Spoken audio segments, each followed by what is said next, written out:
서부지법에서 폭동을 일으켰던 시위대 56명이 이제 검찰에 구속 송치됐는데 뭐 소요죄 적용한다 아니면 이제 내란죄 적용한다 이런 얘기도 있었고 뭐 치사상죄 공무집행방해 치사상까지 간다고 했는데 저만 느끼기에 너무 혐의가 좀 가벼운 건가요? 어떤 겁니까? 왜냐하면 중요한 기준은 뭐냐면요.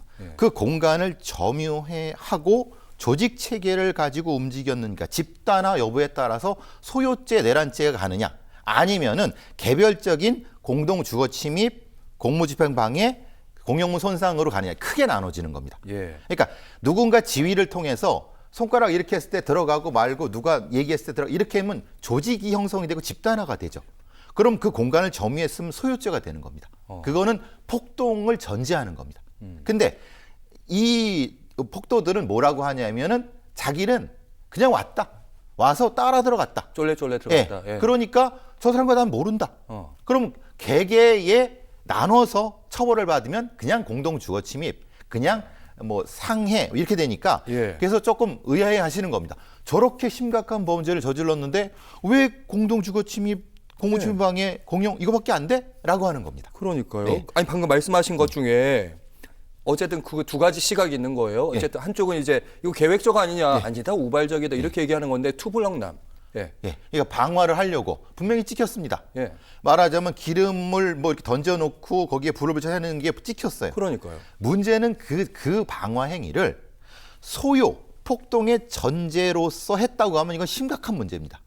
그런데 자기가 그냥 우발적으로 그냥 화나 갖고 이렇게 했다라고 하면은 소요죄나 소요의 전제인 그 집단 방화까지는 아닌 겁니다. 아니 근데 그 남성이 당시 경찰이 이렇게 대체할 때 막 시위대들이 밀잖아요. 그때 손가락으로 막 이렇게 한단 말이죠. 그러니까 이거는 지시를 한 거 아니냐 이런 의심받는 건데. 그러면 지시를 했다고 지시를 받는 사람의 그 반응이 와야죠.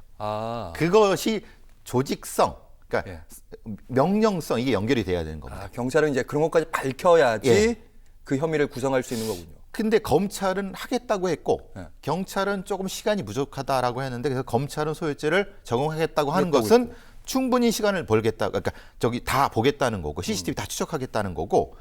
그러니까 제가 보기에는 그 행동이 누구를 시키고 연결돼서 불을 지르고 그랬으면 이건 당연히 소요죄고 대단히 위험한 이건 엄중하게 처벌을 받아야 됩니다. 이거 엄청나게 사람도 많이 그 상할 수도 있었고 사람 상하는 거 플러스 국가기관, 그것도 법원에 불을 지르려고 했는 게 말이 됩니까? 그건 LA 폭동, 뭐 베를린 폭동, 파리 폭동 그 이상입니다. 거기서도 그렇게 법원에 불을 지르지는 않았어요.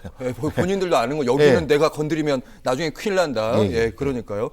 근데 이번 서부지법 그 폭동 사건 구속된 사람들이 대체로 이제 2030 청년 세대라고 하는데 그 전에 이제 이런 집회하면 아무래도 윤 대통령 지지자분들이 좀 더 나이들이 있으시니까 근데 이번 집회는 좀 달랐다. 그렇죠.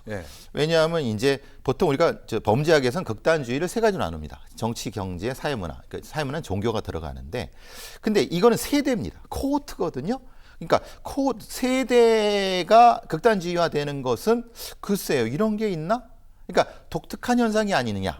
근데 이전에는 뭐 독일의 68세대 68 혁명 세대 자유로운 세대 그랬대 이제 뭐 그런 민권 운동 세대 그리고 86 세대 그런 형태 그게 뭐 폭도가 되는 게 아니라 집단화되는 형태는 분명히 존재하는데 이게 특정한 MZ 세대가 극단주의화되는 것은 한국적인 특성이 아닐까라는 생각도 들어서 보통 미국에서 쓰는 외로운 늑대라는 개념에서 사이버 늑대라는 개념을 차용하려고 합니다.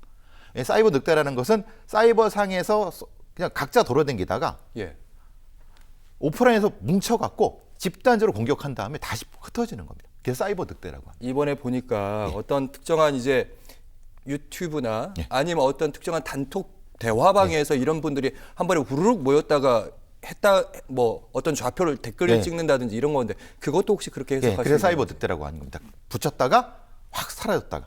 근데 거기에 소위 말하는 뭐 기름칠이라든가 표현이 그런데 뭔가 불을 트리거를 방아쇠를 담기는 게 특정 교회의 누구 뭐 전도사 누구 이런 사람들이 일종의 이런 심리는 방화강 심리라고 합니다.